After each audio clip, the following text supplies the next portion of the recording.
नमस्कार। जय हिंद साथियों। तो कैसे हैं आप लोग? प्यारे साथियों, आज हम बात करेंगे बहुत ही इम्पोर्टेंट क्वेश्चंस के बारे में। हम पहले भी बात कर रहे थे कंप्यूटर से रिलेटेड इम्पोर्टेंट क्वेश्चंस को, तो आज उसी क्रम में हम देखेंगे। बहुत ही इम्पोर्टेंट क्वेश्चन है साथियों। बीच में मैं आपके लिए एक वीडियो लेकर आया था, जनवरी के जितने भी इम्पोर्टेंट क्वेश्चन थे उनका मैं वीडियो लेकर आया था, जनवरी के करंट अफेयर्स का। तो वो भी आप जाकर देख लीजिएगा, काफ़ी इंपॉर्टेंट क्वेश्चन है। और ये हम आज बात करेंगे कंप्यूटर के जितने भी इम्पोर्टेंट क्वेश्चन हैं उनके बारे में आज हम बात करने वाले हैं। प्यारे साथियों, ये जो क्वेश्चन है काफ़ी बेनिफिट देंगे आपको। और वीडियो शुरू करने से पहले अगर आप वीडियो चैनल पर नए हैं तो चैनल को सब्सक्राइब कर लीजिए, और सब्सक्राइब करने के बाद बेल आइकन प्रेस करना नहीं भूलिएगा। बेल आइकन ज़रूर प्रेस कीजिए साथियों। और साथियों, शेयर ज़रूर कीजिए, अपने जितने भी फ्रेंड्स हैं उनमें ज़रूर शेयर कीजिए उनको, ताकि आपके जितने भी दोस्त हैं उनको भी बेनिफिट मिल सके।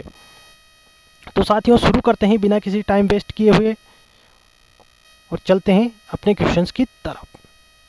साथियों, अपना पहला क्वेश्चन है आज का, माइक्रोसॉफ्ट द्वारा अपनी बहुप्रसिद्ध सेवा एमएस ऑफिस कब शुरू की गई थी? तो एमएस ऑफिस का कब से शुरुआत हुई थी, तो ये क्वेश्चन पूछा गया है। तो इसका राइट आंसर क्या होगा? सन 1989 में हुआ था। राइट आंसर क्या होगा? 1989 इसका राइट आंसर होगा। साथियों, ये जो एमएस ऑफिस था, तो दोस्तों ये क्या था, 1 अगस्त 1989 को माइक्रोसॉफ्ट जो कंपनी है उसके द्वारा एमएस ऑफिस की सेवाएं शुरू की गई थी, जो केवल मैक ऑपरेटिंग सिस्टम के लिए था। दोस्तों ये पहले क्या है, मैक ऑपरेटिंग सिस्टम ही होता था, तो वही यूज़ किया जाता था, मैकिन्टॉश ऑपरेटिंग सिस्टम जिसे कहते हैं हम। लेकिन दोस्तों जो नवंबर 1990 में ये सारी सेवाएं विंडोज़ के लिए प्रारंभ कर दी थी। तो दोस्तों 1990 में क्या है, विंडोज़ के लिए भी ये स्टार्ट कर दी गई थी। दोस्तों एमएस ऑफिस जो होता है, इसके 4 प्रमुख प्रोग्राम होते हैं। पहला क्या होता है, MS Word, MS Excel, MS PowerPoint और एमएस एक्सेस। आप जानते ही होंगे ये 4 इसके प्रमुख प्रोग्राम्स होते हैं। दोस्तों चलते हैं अगले क्वेश्चन पर। अगला क्वेश्चन देख लेते हैं अपना। साथियों, अपना अगला क्वेश्चन है, स्प्रेडशीट एप्लीकेशन में रो तथा कॉलम का जो विच्छेद है वो क्या बनाता है? जो इंटरेस्टिंग पॉइंट रहता है तो वो क्या बनाता है? तो दोस्तों वो क्या सेल बनाता है? इसका राइट आंसर क्या होगा? सेल हो जाएगा। दोस्तों जो इसका राइट आंसर होगा सेल हो जाएगा। दोस्तों जो स्प्रेडशीट एप्लीकेशन में जिसमें रो और कॉलम दोनों के सेलों के समूह होते हैं, जिनमें रो पेज बाएं से दाएं और कॉलम पेज के ऊपर से नीचे होता है। दोस्तों जो रो होती है वो बाएं से दाएं होती है, और कॉलम जो होता है वो ऊपर से नीचे जो होता है उसे हम कॉलम कहते हैं। दोस्तों रो और कॉलम का जो इंसर्टिंग पॉइंट होता है वो एक सेल बनाता है। इस प्रकार दोस्तों काफ़ी सेल्स बन जाती है और उनसे मिलकर एक स्प्रेड शीट बनती है। दोस्तों ये अपने को ध्यान रखना है। तो चलते हैं अगला क्वेश्चन। ये अपना क्वेश्चन था, अगला क्वेश्चन देख लेते हैं। अगला क्वेश्चन है, निम्न में से शॉर्टकट कुंजी का कौन सा युग्म में से उसके अनुप्रयोग में सही सुमेलित है? तो दोस्तों जो राइट होगा वो हमें बताना है यहाँ पे। तो दोस्तों पहला दे रखा है इटालियन फॉर्मेट, तो इसका ये क्या है, बिल्कुल गलत है। इसका क्या होता है, कंट्रोल आई होता है। और दूसरा जो दे रखा है वो बिल्कुल सही है, कंट्रोल डी। तो ये फॉन्ट जो परिवर्तन के लिए होता है ये कंट्रोल डी यूज किया जाता है। और सी वाला जो है ऑप्शन ये रिप्लेस का है, तो इसकी ये भी बिल्कुल गलत है। तो इसका क्या होता है, कंट्रोल एच होता है। ये यहाँ पे कंट्रोल आर दे रखा है तो गलत है दोस्तों। दोस्तों डी वाला जो ऑप्शन दे रखा है वो कंट्रोल पी, तो पेस्ट के लिए कंट्रोल पी ना होकर कंट्रोल वी का यूज़ किया जाता है। दोस्तों ये अपने को ध्यान रखना है। तो राइट आंसर क्या होगा? बी राइट आंसर होगा। दोस्तों यहाँ पर मैं काफ़ी शॉर्टकट्स भी लेकर आया हूँ, तो ये भी आप ध्यान रखिएगा। कंट्रोल ए जो होता है वो सभी को सेलेक्ट करने के लिए होता है। जितने भी टेक्स्ट हैं अपनी विंडोज़ पर वो सारे को सेलेक्ट करने के लिए कंट्रोल ए का प्रयोग होता है। ये अपने को ध्यान रखना है दोस्तों। दोस्तों दूसरा दे रखा है कंट्रोल बी। तो कंट्रोल बी का जो है दोस्तों, कंट्रोल बी क्या होता है, बोल्ड करने के लिए, शब्दों को क्या है गहरा करने के लिए यूज़ किया जाता है। ये अपने को ध्यान रखना है। तीसरा क्या दोस्तों, कंट्रोल सी। कंट्रोल सी का क्या होता है उपयोग? कंट्रोल सी का जो होता है ये कॉपी करने के लिए किया जाता है। कोई भी टेक्स्ट या फाइल या फोल्डर है तो उनको कॉपी करने के लिए कंट्रोल सी का प्रयोग किया जाता है। और कंट्रोल डी जो दे रखा है, तो कंट्रोल डी का क्या होता है, कंट्रोल डी फॉन्ट परिवर्तन के लिए किया जाता है, जो अपने राइट आंसर था। कंट्रोल ई का क्या प्रयोग है, अलाइनमेंट करने के लिए था, अलाइनमेंट सेंटर में करने के लिए। तो कोई भी टेक्स्ट होता है उसको सेंटर में करने के लिए कंट्रोल ई का प्रयोग होता है। कंट्रोल पी का क्या होता है, प्रिंट करने के लिए। कोई भी चीज़ हमें डायरेक्ट कंट्रोल पी का कमांड देने से और वो प्रिंट हो जाता है। अगला है कंट्रोल वी। तो कंट्रोल वी का क्या प्रयोग होता है, कॉपी। ये क्या है, कॉपी या कट किए गए डॉक्यूमेंट को पेस्ट करने के लिए। मैंने अभी बताया आपको, पेस्ट करने के लिए कंट्रोल वी का प्रयोग होता है। कंट्रोल एच का क्या होता है, रिप्लेस करने के लिए किया जाता है। और कंट्रोल आई का इटैलिक, कोई भी फॉन्ट होता है तो उसको इटैलिक करने के लिए उपयोग किया जाता है। तो दोस्तों चलते हैं अगला क्वेश्चन देते हैं। काफ़ी सारे इंपॉर्टेंट शॉर्टकट्स मैंने आपके लिए यहाँ पर लेकर आया हूँ, तो ये भी काफ़ी बार पूछे जाते हैं। ये काफ़ी इंपॉर्टेंट होंगे दोस्तों, आपके लिए काफ़ी बेनिफिट देंगे आपको एग्जाम्स में। तो बिल्कुल देखिए, वीडियो पूरा देखिए दोस्तों। आप आधे देखेंगे तो उससे कोई बेनिफिट नहीं मिलेगा। पूरा वीडियो देखिए, काफ़ी इंपॉर्टेंट क्वेश्चन है, एग्जाम्स में आए हुए ही क्वेश्चन है ये। चलते हैं अगला क्वेश्चन देखते हैं।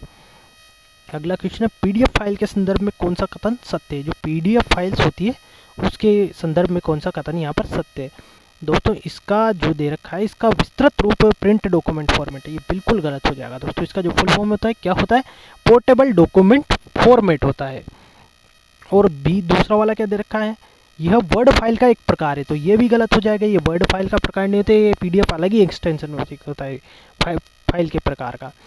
तीसरा देखते हैं, इसमें वीडियो फाइल ऐड कर सकते हैं, तो ये भी बिल्कुल गलत हो जाएगा। इसमें टेक्स्ट को ही ऐड किया जा सकता है, इमेज को भी कर सकते हैं, बाकी इसमें वीडियो ऑडियो कुछ भी ऐड नहीं कर सकते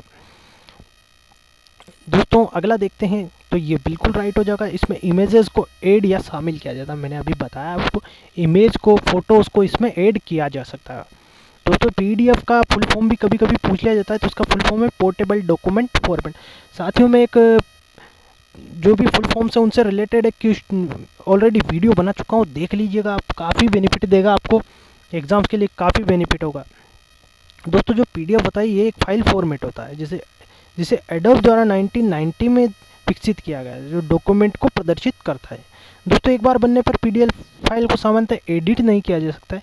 जैसे हम उसको कॉपी करके कहीं और जगह तो एडिट कर सकते हैं, बाकी उसी में एडिट करना थोड़ा सा नहीं किया जा सकता है सामान्यतः दोस्तों। इसमें टेक्स्ट, पेंट और फोटो आदि सपोर्टेबल होता है, मैंने बताया आपको अभी। इसमें इमेज वगैरह अपन ऐड कर सकते हैं और वीडियो ऑडियो नहीं कर सकते। चलते हैं दोस्तों, आगे बढ़ते हैं, अगला क्वेश्चन देख लेते हैं। अगला क्वेश्चन है अपना, किसी एक्सेल शीट में हम किसी सेल में फॉर्मूला एंटर करते हैं तो शुरू में कौन सा कैरेक्टर प्रयुक्त होता है। जो दोस्तों जो स्प्रेड शीट होती है, एक्सेल की जो शीट होती है अपनी, तो उसमें जब भी हम फॉर्मूला लगाते हैं तो फॉर्मूला लगाने के लिए दोस्तों सबसे पहले कौन से कैरेक्टर से शुरुआत की जाती है। तो इसका राइट आंसर क्या होगा, सी होगा दोस्तों। जो बराबर का जो चिन्ह होता है, इक्वल का जो सिंबल होता है, उसके द्वारा पहले सबसे पहले वो लगाया जाता है, फिर उसके बाद फॉर्मूला सेट किया जाता है।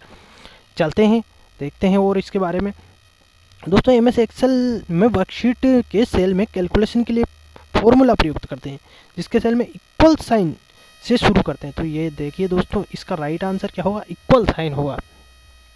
चलते हैं आगे, देखते हैं अगला क्वेश्चन है अपना। अगला क्वेश्चन है, बाइनरी संख्या पद्धति। जो बाइनरी नंबर सिस्टम होता है उसमें 0 और 1 को क्या कहते हैं दोस्तों। इसमें 0 और 1 को बिट्स कहा जाता है।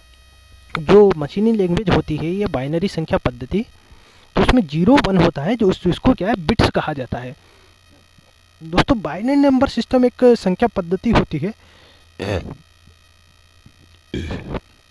जो मशीनों के लिए सबसे आसान व अनुकूल भाषा है। इसे बाइनरी डिजिट्स या बिट्स कहा जाता है। इन्हें मशीन कोड्स भी कहते हैं दोस्तों, ये भी ध्यान रखिएगा। 0 1 जो होता है, इनको कभी मशीन कोड्स भी कहा जाता है, तो ये भी काफ़ी इंपॉर्टेंट होगा। चलते हैं अगला क्वेश्चन देखते हैं। अगला क्वेश्चन है, निम्न में से कौन सी एक इनपुट डिवाइस है। तो इनपुट डिवाइस दोस्तों ये प्रिंटर है, ये आउटपुट डिवाइस है, स्पीकर भी आउटपुट डिवाइस है, प्लॉटर भी आउटपुट डिवाइस होता है दोस्तों। जो OCR होती है, ऑप्टिकल कैरेक्टर रिकॉग्निशन इसको कहते हैं, ये एक क्या होता है, इनपुट डिवाइस होता है। ध्यान रखना है, ये राइट आंसर इसका हो जाएगा दोस्तों। OCR का फुल फॉर्म मैंने बता दिया, ऑप्टिकल कैरेक्टर रिकॉग्निशन दोस्तों। जो फुल फॉर्म से ये मैं वीडियो बना चुका हूँ, वो देखिएगा, काफ़ी हेल्पफुल होगा आप लोगों के लिए। तो दोस्तों यह टाइप या हाथ से लिखे हुए डाटा को भी पढ़ सकता है। यह स्कैनर तथा विशेष सॉफ्टवेयर का एक संयोजन होता है दोस्तों। इसका प्रयोग कागजी रिकॉर्ड को इलेक्ट्रॉनिक फाइलिंग तथा स्कैन चालान को स्प्रेडशीट में परिवर्तन करने में होता है। दोस्तों जो भी लिखा हुआ डाटा रहता है उसको ये OCR के द्वारा टेक्स्ट फॉर्मेट में कन्वर्ट किया जा सकता है। चलते हैं आगे, क्वेश्चंस देख लेते हैं। अपना अगला क्वेश्चन है, स्प्रेडशीट एप्लीकेशन में एक स्प्रेडशीट में सेल की स्थिति या लोकेशन बताता है। दोस्तों जो सेल की जो स्थिति या लोकेशन कौन बताता है, तो जो सेल का एड्रेस होता है वो स्थिति या लोकेशन को डिनोट करता है, ये ध्यान रखना है अपने को। दोस्तों स्प्रेडशीट में हर सेल का एक एड्रेस होता है, उस सेल को लोकेशन कहा जाता है। दोस्तों सेल एड्रेस रो या कॉलम के कॉम्बिनेशन से बनता है। दोस्तों जो एड्रेस होता है रो और कॉलम के जो कॉम्बिनेशन से बनाया जाता है। दोस्तों सेल एड्रेस में कॉलम अक्षर तथा रो नंबर का संयुक्त रूप से कॉम्बिनेशन है, तो ये अपने को ध्यान रखना है। चलते हैं अगला क्वेश्चन देखते हैं। अगला क्वेश्चन अपना, निम्नलिखित में से यूटिलिटी सॉफ्टवेयर है। जो यूटिलिटी सॉफ्टवेयर्स होते हैं वो कौन सा वाला है, तो वो है एंटीवायरस। तो इसका राइट आंसर क्या होगा, एंटीवायरस। दोस्तों जो कंपाइलर होता है ये अलग चीज़ है, डिवाइस ड्राइवर ये सब कंप्यूटर के ड्राइवर्स होते हैं। विंडोज़ तो आप जानते ही ये ऑपरेटिंग सिस्टम है। तो यूटिलिटी सॉफ्टवेयर क्या होगा, एंटीवायरस। दोस्तों एंटीवायरस एक यूटिलिटी सॉफ्टवेयर जो कंप्यूटर सिस्टम मेलवेयर या वायरस को रोकने का कार्य करता है, ढूंढने हटाने का कार्य करता है। जो दोस्तों एंटीवायरस आप जानते होंगे, अवीरा, नोट्रॉन, पांडा, वेबरूट, क्विक हील वगैरह काफ़ी आज आते हैं। AVG आता है, अवीरा वगैरह है दोस्तों, अवास्ट का आता है। तो ये सारे क्या है, एंटीवायरसेस की श्रेणी में आते हैं। और दोस्तों जो यूटिलिटी सॉफ्टवेयर होता है वो क्या होता है, वो भी मैं आपको बता देता हूँ। एक विशेष प्रकार के सॉफ्टवेयर हैं जिनका प्रयोग विश्लेषण, मैनेज या कंप्यूटर सिस्टम को सुचारू रूप से चलाने में करते हैं। तो ये क्या है, antivirus, file manager, debugger, disk checker आदि जो भी होते हैं ये सारे यूटिलिटी सॉफ्टवेयर होते हैं। चलते हैं अगला क्वेश्चन देख लेते हैं। अगला क्वेश्चन है अपना, निम्न में से कौन सा कथन असत्य है। तो उसका राइट आंसर क्या होगा, देखिए पहला देखते हैं हम, विद्युत सप्लाई बंद होने पर रैम में डाटा हट जाता है। तो दोस्तों बिल्कुल सही है, रैम में डाटा हट जाता है, बिल्कुल सही है। दूसरा क्या है, डायनेमिक रैम का डाटा बार बार हट जाता है, तो ये भी बिल्कुल सही है। दोस्तों अगला देखिए, स्टैटिक रैम का डाटा बार बार रिफ्रेश होता है, तो ये वाला कथन असत्य हो जाएगा, ये इसका राइट आंसर होगा। क्योंकि दोस्तों जो स्टैटिक रैम होती है उसमें डाटा रिफ्रेश नहीं होता है, तो ये अपने को ध्यान रखना है। दोस्तों रैम का फुल फॉर्म क्या होता है, रैंडम एक्सेस मेमोरी रैम का फुल फॉर्म होता है। दोस्तों रैम एक प्रकार की अस्थायी मेमोरी होती है। दोस्तों डायनेमिक रैम में डाटा बार बार रिफ्रेश होता है, ये भी अपने को ध्यान रखना है। और दोस्तों स्टैटिक रैम में डाटा को रिफ्रेश करने की आवश्यकता नहीं होती है। चलते हैं अगला क्वेश्चन देख लेते हैं। अगला क्वेश्चन है अपना, निम्न में से ऐसी कौन सी डिवाइस जिसे इनपुट व आउटपुट तो डिवाइस की तरह उपयोग में किया जाता है, ये ध्यान रखना है। ये काफ़ी इंपॉर्टेंट क्वेश्चन है, ऐसे क्वेश्चन काफ़ी बार पूछे जाते हैं, ऐसा कंफ्यूज करने वाले क्वेश्चन होते हैं दोस्तों। तो स्पीकर तो अपन जानते हैं आउटपुट डिवाइस है, माइक्रोफोन भी इनपुट डिवाइस है, और जो फैक्स मशीन है इसको हम दोनों तरीके से चूज कर सकते हैं, इनपुट और आउटपुट। दोस्तों इसमें एक जगह से तो क्या है, इनपुट दिया जाता है और दूसरी जगह से आउटपुट लिया जाता है। तो ये फैक्स मशीन इनपुट आउटपुट दोनों तरह की, जैसे हम फैक्स करते हैं तो अपन यहाँ से फैक्स करेंगे, दूसरी जगह फैक्स पहुँचेगा तो वो प्रिंट निकाल सकते हैं उसमें से। तो ये दोनों तरह का डिवाइस होता है इनपुट आउटपुट। दोस्तों इसका डॉक्यूमेंट को स्कैन करने और प्रिंट करने के लिए मैंने बता ही दिया, जो नीचे लिखा हुआ है सब कुछ मैं बता चुका हूँ। चलते हैं अगला क्वेश्चन देखते हैं। अगला क्वेश्चन है, निम्न में से कौन सी एक निम्न स्तरीय कंप्यूटर प्रोग्रामिंग भाषा है। तो दोस्तों जो लो लेवल लैंग्वेज है वो कौन सी है, तो दोस्तों इसका राइट आंसर क्या होगा, असेंबली भाषा। जो असेंबली लैंग्वेज होती है लो लेवल लैंग्वेज होती है। दोस्तों असेंबली लैंग्वेज कंप्यूटर प्रोग्रामिंग की लो लेवल लैंग्वेज है, जिसे असेंबलर की सहायता से मशीनी भाषा में बदला जाता है। दोस्तों दो प्रकार की भाषा होती है, एक निम्न स्तरीय जो लो लेवल लैंग्वेज होती है, और एक उच्च स्तरीय जो हाई लेवल लैंग्वेज होती है। तो निम्न स्तरीय कौन सी होती है, असेंबली और मशीनी जो लैंग्वेज होती है उनको लो लेवल लैंग्वेज कहा जाता है। और जो हाई लेवल लैंग्वेज होती है वो पास्कल, कोबोल, C++, जावा वगैरह हाई लेवल लैंग्वेज में आती है। तो अगला क्वेश्चन देखते हैं। अगला क्वेश्चन है, निम्न में से कौन सी कंप्यूटर संबंधित पेरिफेरल डिवाइस नहीं है। तो दोस्तों इसका राइट आंसर क्या होगा, CPU। दोस्तों पेरिफेरल डिवाइस में पहले भी बता चुका था आपको कि जो बाहर से जो उपयोग में ली जाती है वो डिवाइसेस क्या होती है, पेरिफेरल डिवाइस होती है। दोस्तों प्रिंटर, मॉडेम और कीबोर्ड तीनों क्या होता है, बाहर से यूज करते हैं अपन। और CPU क्या है, एक अंदर लगा रहता है, तो इसके बिना तो बिल्कुल भी उपयोग में नहीं ले सकते, कंप्यूटर को स्टार्ट ही नहीं कर सकते। तो दोस्तों ये क्या है, CPU पेरिफेरल डिवाइस में नहीं आती है। पहले भी मैं इसके बारे में बता चुका हूँ आपको, जो बाहर से यूज किए जाते हैं वो डिवाइसेस क्या होता है, पेरिफेरल डिवाइस होता है। चलते हैं अगला क्वेश्चन। अगला क्वेश्चन क्या है, FDD का फुल फॉर्म। दोस्तों एक से फुल फॉर्म्स आपको 100% क्वेश्चन मिलेगा आपको एग्जाम पर दोस्तों मैं एक वीडियो बना चुका हूँ आपके लिए फुल फॉर्म का, तो वो ज़रूर देख लीजिएगा ताकि उससे आपको काफ़ी बेनिफिट मिलेगा। दोस्तों इसका फुल फॉर्म क्या होगा, फ्लॉपी डिस्क ड्राइव। जो दोस्तों क्या होता है, पहले के ज़माने में फ्लॉपी का यूज़ किया जाता है, अभी तो फ्लॉपी बहुत कम यूज़ होती, कभी यूज़ ही नहीं होती, बहुत रेयर केस में यूज़ की जाती है। तो दोस्तों फ्लॉपी डिस्क ड्राइव होती है, जो ये इसका फुल फॉर्म है एफडीटी का। दोस्तों एक प्रकार की मैग्नेटिक डिस्क होती है जो स्टोरेज के लिए यूज की जाती है और सेकेंडरी प्रकार की मेमोरी होती थी। दोस्तों चलते हैं अगला क्वेश्चन देख लेते हैं। अगला क्वेश्चन है अपना, MS पावरपॉइंट 2010 में फाइल मेन्यू का अन्य नाम क्या है। तो दोस्तों जो फाइल मेन्यू होता है ये MS पावरपॉइंट में 2010 में, तो इसको और किस नाम से जाना जाता है, तो इसका राइट आंसर क्या होगा, बैकस्टेज व्यू। MS पावरपॉइंट 2010 में फाइल मेनू को बैकस्टेज व्यू के नाम से भी जाना जाता है। दोस्तों MS पावरपॉइंट में फाइल मेन्यू को बैकस्टेज व्यू भी कहते हैं। इसमें कई प्रोग्राम ऑप्शन सेट होते हैं, जैसे ओपन, सेव, प्रिंट, फाइंड आदि का इसमें ऑप्शंस आपको देखने को मिलेंगे। दोस्तों सामान्यतः बैकस्टेज व्यू वर्तमान प्रेजेंटेशन के बारे में ही जानकारी देता है, जो करंटली जो प्रेजेंटेशन ओपन रहता है उसके बारे में आपको जानकारी दे देता है। चलते हैं अगला क्वेश्चन देखते हैं। अपना अगला क्वेश्चन क्या है, अगला क्वेश्चन है, माइक्रोसॉफ्ट वर्ड द्वारा तैयार एक फाइल का नाम अधिकतम कितने अक्षरों का हो सकता है। दोस्तों जो MS वर्ड जो होता है इसमें अधिकतम कितने वर्डों का नाम अपन दे सकते हैं फाइल को, तो इसका राइट आंसर क्या होगा, 250। 250 तक के अक्षरों का हम नाम उसमें लिख सकते हैं। चलते हैं दोस्तों अगला क्वेश्चन है, अगला अपना क्वेश्चन है, किस व्यू की मदद से आप टेक्स्ट या ग्राफिक्स का प्रिंट से पहले पूर्वावलोकन कर सकते हैं। तो दोस्तों इसका राइट आंसर क्या होगा, प्रिंट लेआउट। दोस्तों जो प्रिंट लेआउट होता है उसमें हम टेक्स्ट या ग्राफिक्स को पहले ही देख सकते हैं कि भाई कैसा प्रिंट आएगा, कैसा क्या होगा, तो ये हम प्रिंट लेआउट में देख सकते हैं, वहाँ सेट भी कर सकते हैं।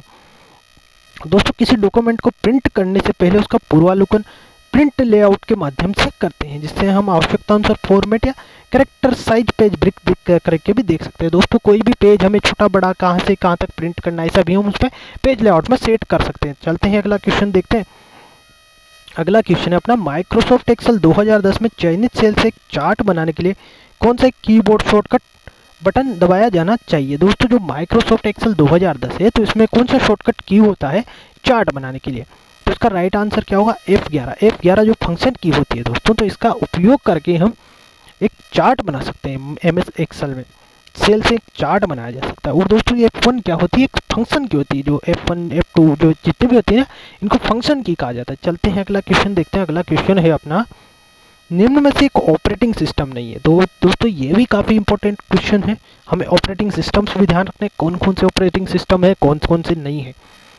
दोस्तों जब मैक ऑपरेटिंग सिस्टम होता है, ये तो एक ऑपरेटिंग सिस्टम है, लिनक्स भी एक ऑपरेटिंग सिस्टम है, और उबंटू जो होता है ये भी ऑपरेटिंग सिस्टम है। तो ये जो GIG होगी को, तो ये एक ऑपरेटिंग सिस्टम नहीं होता, ये एक टेक्निक होती है दोस्तों। दोस्तों ये गार्बेज इन गार्बेज आउट इसका फुल फॉर्म होता है। दोस्तों इनपुट आउटपुट की शुद्धता का एक वो होता है, टेक्निक होता है, सिद्धांत होता है, जिसमें हमें बताया जाता है कि भाई जितना हम राइट सही वो देंगे इनपुट, उतना ही सही अपने को आउटपुट मिलेगा। तो दोस्तों ये अपने को ध्यान रखना है। और जो ऑपरेटिंग सिस्टम होते हैं वो आप जानते ही हो, ये काफ़ी इंपॉर्टेंट होते हैं, कंप्यूटर इन्हीं से वर्क करता है। चलते हैं अगला क्वेश्चन देख लेते हैं अपना। अगला क्वेश्चन है, किसी फाइल या फोल्डर को स्थायी डिलीट करने के लिए, दोस्तों परमानेंट डिलीट करने के लिए कौन सी शॉर्टकट की यूज की जाए। तो दोस्तों इसका राइट आंसर क्या होगा, शिफ्ट डिलीट। जो शिफ्ट डिलीट साथ में दबाएंगे तो वो परमानेंटली डिलीट। एक्चुअली क्या होता है दोस्तों, जब भी हम किसी चीज़ को डिलीट करते हैं कंप्यूटर में, तो वो एक रिसाइकिल बिन में चला जाता है, वहाँ से परमानेंट डिलीट नहीं होता, वहाँ से हम रिस्टोर भी कर सकते हैं उसको। और परमानेंट डिलीट करने के लिए शिफ्ट डिलीट का यूज किया जाता है। दोस्तों अपने को ध्यान रखना है, काफ़ी इंपॉर्टेंट होगा ये शॉर्टकट कीज, अपने को ध्यान रखनी है, इनसे भी रिलेटेड क्वेश्चंस पूछा जाता है। चलते हैं अगला क्वेश्चन देख लेते हैं। अगला क्वेश्चन अपना, माइक्रोसॉफ्ट पेंट एक प्रकार का है। तो जो माइक्रोसॉफ्ट पेंट होता है दोस्तों, ये एक प्रकार का एप्लीकेशन सॉफ्टवेयर, ये अपने को ध्यान रखना है, काफ़ी इंपॉर्टेंट क्वेश्चन है। एप्लीकेशन सॉफ्टवेयर है ये, ध्यान रखना है दोस्तों। माइक्रोसॉफ्ट पेंट जो है ये एक एप्लीकेशन सॉफ्टवेयर है, तो अपने को ध्यान रखना है दोस्तों। विंडोज़ में बुनियादी उपयोगिताओं का निर्माण किया गया है, जिसके लिए एक एप्लीकेशन सॉफ्टवेयर उपलब्ध करवाए गए हैं। दोस्तों जो MS ऑफिस ये होता है ऑपरेटिंग सिस्टम, इसमें काफ़ी एप्लीकेशन सॉफ्टवेयर होते हैं, जैसे कि WordPad, Notepad, MS Paint, ये सारे सॉफ्टवेयर होते हैं। ये इलेक्ट्रॉनिक पेंट के लिए यूज़ में लिए जाते हैं। दोस्तों चलते हैं अगला क्वेश्चन देख लेते हैं। हम आज का अगला क्वेश्चन है विंडोज़ एक्सप्लोरर क्या है। तो ये क्या होता है दोस्तों, कि एप्लीकेशन सॉफ्टवेयर है। दोस्तों जो विंडो एक्सप्लोरर होता है ये हमें क्या होता है, एक एक करके सारे जितने भी फोल्डर्स होते हैं वो बताने का काम करता है। ये फाइल मैनेजर एप्लीकेशन एक तरीके का फाइल मैनेजर एप्लीकेशन सॉफ्टवेयर ही होता है। अब इसे फाइल एक्सप्लोरर भी कहा जाता है आजकल। दोस्तों जो MS विंडो ऑपरेटिंग सिस्टम होता है तो इसके द्वारा के लिए ही ये रिलीज किया जाता है। तो ये इसके लिए ही रिलीज किया गया था दोस्तों ये ग्राफिकल यूजर इंटरफेस के आधार पर कार्य करता है, GUI के आधार पर। चलते हैं अगला क्वेश्चन देख लेते हैं। अपना अगला क्वेश्चन है कंप्यूटर में अधिकांश प्रोसेसिंग होती है। दोस्तों ये इसका राइट आंसर क्या होगा, CPU। कंप्यूटर में कहाँ पर अधिकांश प्रोसेसिंग होती है, सबसे ज़्यादा प्रोसेसिंग कौन करता है, तो CPU जो है वो सबसे ज़्यादा प्रोसेसिंग का कार्य करता है। दोस्तों कंप्यूटर में जो CPU होता है इसका फुल फॉर्म क्या होता है, सेंट्रल प्रोसेसिंग यूनिट। तो इसी में ज़्यादातर प्रोसेसिंग का कार्य होता है। चलते हैं दोस्तों अगला क्वेश्चन देख लेते हैं। अगला क्वेश्चन है अपना प्रोग्राम में त्रुटि से गलत या अनुपयुक्त परिणाम उत्पन्न होते हैं तो उसे क्या कहते हैं।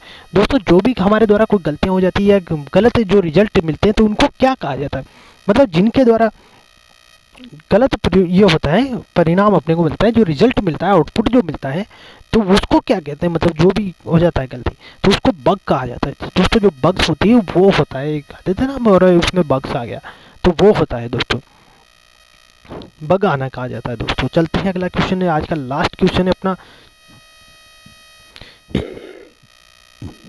आज का लास्ट क्वेश्चन है फाइल को एक सिस्टम से दूसरे सिस्टम में कॉपी करने के लिए कौन सा प्रोटोकॉल प्रयुक्त होता है। दोस्तों जो फाइल को एक सिस्टम से दूसरे सिस्टम में कॉपी करने के लिए दोस्तों जो प्रोटोकॉल्स होते हैं ये यूज किए जाते हैं। अब इसका कौन सा प्रोटोकॉल होता है, तो FTP प्रोटोकॉल होता है। इसका राइट आंसर क्या होगा, FTP protocol, file transfer, full form इसका क्या होता है, फाइल ट्रांसफर प्रोटोकॉल। दोस्तों इसका राइट आंसर तो ये हो जाएगा FTP इसका राइट आंसर हो जाएगा। और FTP का फुल फॉर्म क्या होता है, फाइल ट्रांसफर प्रोटोकॉल। दोस्तों ये एक तरीका का प्रोटोकॉल होता है जिसका प्रयोग फाइल्स को एक सिस्टम से दूसरे सिस्टम में कॉपी करने के लिए किया जाता है। दोस्तों यहाँ पर जो दे रखे हैं 2-3 और भी, तो ये TCP क्या होता है, ट्रांसमिशन कंट्रोल प्रोटोकॉल होता है। इसका इंटरनेट के लिए प्रयोग किया जाता है। और SLIP जो होता है सीरियल लाइन इंटरनेट प्रोटोकॉल होता है। तो ये फुल फॉर्म्स भी अपने को ध्यान रखनी काफ़ी इंपॉर्टेंट होती है। दोस्तों ये थे आज के अपने इंपॉर्टेंट क्वेश्चन, काफ़ी इंपॉर्टेंट क्वेश्चन थे। ऐसे ही क्वेश्चन देखने के लिए आप चैनल को सब्सक्राइब कर लीजिएगा और शेयर जरूर कीजिएगा और लाइक जरूर कीजिएगा। अच्छा लगा हो तो लाइक कीजिएगा, अगर जैसा भी आपको लगा हो एक बार कमेंट करके हमें बताइए कैसा लगा आपको, ताकि हमें कोई कमी रह गई होगी तो उसमें सुधार करेंगे। और दोस्तों एक बार ज़रूर बताइए जैसा भी आपको लगा हो, और आपने जितने भी स्टडी रिलेटेड ग्रुप्स हैं वहाँ पर ज़रूर शेयर कीजिएगा। दोस्तों ऐसे ही हम आपके लिए बहुत अच्छे क्वेश्चंस लेकर आएंगे, काफ़ी बेनिफिट देंगे ये आपको। अभी जितने भी एग्जाम्स हो रहे हैं उनमें कंप्यूटर से रिलेटेड प्रत्येक एग्जाम में क्वेश्चंस पूछा जाता है। तो दोस्तों चैनल को जरूर सब्सक्राइब कीजिए स्टडी बाय RG को, और शेयर करना बिल्कुल भी ना भूलिएगा। और सब्सक्राइब करने के बाद अगर आप चैनल पर नए हैं तो सब्सक्राइब करने के बाद बेल आइकन जरूर प्रेस कीजिएगा, ताकि उससे आपको नोटिफिकेशन जरूर मिलेगा। दोस्तों फेसबुक पर भी आप जुड़ सकते हैं, स्टडी बाय RG का पेज है अपना, वहाँ पे मैं अच्छे क्वेश्चन से पोस्ट करता हूँ। और दोस्तों टेलीग्राम पर भी आप जुड़ सकते हैं, टेलीग्राम पर भी हमारा एक चैनल है, तो वहाँ पे मैं आपके लिए बहुत अच्छे क्विज भी रखता हूँ। तो वो क्विज आप देखने के लिए चैनल को जरूर सब्सक्राइब कीजिएगा। अपने टेलीग्राम पे चैनल है स्टडी बाय RG के नाम से, वो लिंक मैं डिस्क्रिप्शन में दे दूंगा, तो वहाँ से आप जुड़ सकते हैं। दोस्तों वहाँ मैं अच्छे क्विज लेकर आता हूँ और क्वेश्चंस भी लेकर आता हूँ। तो दोस्तों चलते हैं, आज के लिए इतना ही क्वेश्चन था। आज ज़्यादा से ज़्यादा प्यार दीजिएगा, ज़्यादा से ज़्यादा शेयर कीजिएगा और सब्सक्राइब करना बिल्कुल भी ना भूलिएगा। तो चलते हैं दोस्तों, जय हिंद दोस्तों, थैंक यू वेरी मच।